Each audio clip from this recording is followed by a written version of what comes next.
আমরা morning assembly করলাম। Morning assembly করার পরও আমরা আবার কিছুক্ষণ সময় নিচ্ছি, কারণ কি বলতো আমাদের কি করতে লাগবে, কয়েকটা জিনিস জানতে লাগবে। তোমরা আমি আমার হাতে একটা চার্ট দেখছো না, চার্টটা দেখছো? এটা কিসের চার্ট? খাবার চার্ট। ছবি কিসের ছবি? কিসের ছবি? খাবারের ছবি, ঠিক আছে? এটা অনেক রকম খাবার আছে না, এই খাবারগুলো হঠাৎ করে আমি কেন দেখালাম খাবারের ছবিগুলো? কারণ কি আমাদের সবসময় মনে রাখতে লাগবে আমাদের সুস্থ দেহ একটা তোমার করতে গেলে কি হলো, সুস্থ খাবার খেতে লাগবে। আর সুস্থ খাবার খেলে আমাদের কি হবে, সুস্থ মন হবে।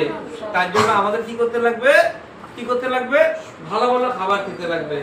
আর ভালো ভালো খাবার খেতে লাগবে আর কি করতে লাগবে, শরীরটা যত্ন নিতে লাগবে। আর তার সাথে আমাদের কি করতে লাগবে, আমাদের শরীর যত্ন নেওয়া আর ভালো খাবার খাওয়ার সাথে সাথে আমাদের কি হয়ে যাবে, আমাদের মনটাও ভালো হয়ে যাবে। কি হবে, আমাদের মন ভালো হয়ে যাবে।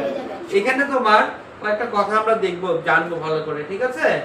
তো কথাটা কি আমি বলছি তোমাদেরকে বলছি।